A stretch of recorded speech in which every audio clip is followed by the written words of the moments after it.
প্রিয় কোনো কিছু করতে যেয়ে যদি নষ্ট হয়ে যায় তাহলে কিন্তু মনটাও খারাপ হয়ে যায়। আসসালামু আলাইকুম। সকাল থেকে দেখলাম ঝিরিঝিরি বৃষ্টি, আবহাওয়াটা খুবই ঠান্ডা ঠান্ডা, তাই সকাল সকাল মাখা খিচুড়ি বসিয়ে দিচ্ছি রাইস কুকারে খিচুড়ি রান্নার একটা সুবিধা আছে, কিন্তু একবারে সবকিছু ভালো মতো মেখে বসিয়ে দিতে পারলে আর কোনো ঝামেলা নেই, চিন্তাও নেই, এটা কিন্তু ভালোভাবেই হয়ে যাবে। আমি এখানে সবকিছু ভালো মতো মেখে নিয়েছি আর আজকে শুধু এক পদের ডাল দিয়ে খিচুড়িটা রান্না করছি। শুধুমাত্র মসুর ডাল আর ভাতের চাল এখানে নিয়েছি, সবকিছু ভালো মতো মেখে নিয়েছি আর এখন পরিমাণ মতো পানি দিয়ে এটা বসিয়ে দিব। 20 থেকে 25 মিনিটের ভিতরে সকালে নাস্তাটা রেডি হয়ে যাবে। বৃষ্টির দিনে তো যখন তখন আর হুটহাট করে বাইরে বের হওয়া হয় না, তাই রুমে বসে এই প্রাকৃতিক সৌন্দর্যটা উপভোগ করি। আমার কিন্তু খুবই ভালো লাগে বৃষ্টির পরে আকাশটা দেখতে আর নিচের এই সবুজ গাছপালাগুলো খুবই সুন্দর লাগে। বিশেষ করে এখানে যে কলা গাছগুলো আছে না, বাতাসে দোল খায়, আমার দেখতে ভীষণ ভালো লাগে। আমি মাঝে মাঝে যখন বৃষ্টি শেষ হয়ে যায় তখন এইভাবে কিছুটা ভিডিও করে রাখি, আমার অনেক বেশি ভালো লাগে দেখতে। তো যাই হোক, আমার খিচুড়িটা কিন্তু এদিকে রেডি হয়ে গিয়েছে আর একদম ঝরঝরা পারফেক্ট খিচুড়ি হয়েছে। দেখেন, এটা খেতে কিন্তু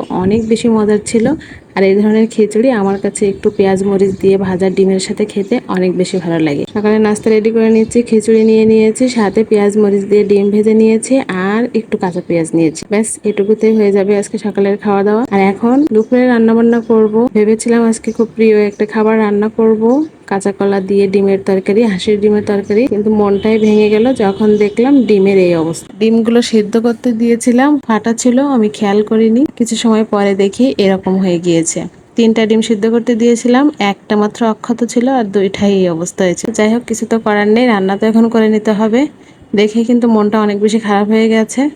তো যাই হোক, আমি এখন ডিমগুলো একটু ভেজে নিচ্ছি। হলুদটা দিয়েছি যাতে কালারটা সুন্দর আসে আর সামান্য লবণ দিয়েছি যাতে ডিমটা ছিটে গায়ে না আসে। হাঁসের ডিম কিন্তু অনেকক্ষণ ধরে ভাজলে শক্ত হয়ে যায়, রাবারের মতো উপরের স্কিনটা। এখানে আমি হালকা করে ভেজে ডিমগুলো উঠিয়ে নিব। আমি প্রায় হাঁসের ডিম না ভেজে রান্না করি, তবে মাঝে মধ্যে একটু ভেজে নিই গায়ের কালারটা সুন্দর আনার জন্য। ডিমগুলো ভেজে উঠিয়ে নিয়েছি আর এখন এখানে কাঁচা কলা নিয়েছিলাম 2টা, কিউব করে কেটে নিয়েছি। কলাগুলো প্রথমে হলুদের পানিতে ভিজিয়ে রেখেছিলাম আর হলুদের পানিতে এভাবে কলা ভিজিয়ে তারপর ধুয়ে নিলে কলা রান্নার পরে কিন্তু আর কালো হয়ে যায় না। কলাগুলো এখন হালকা করে ভেজে নিয়েছি আর উঠিয়ে নিচ্ছি।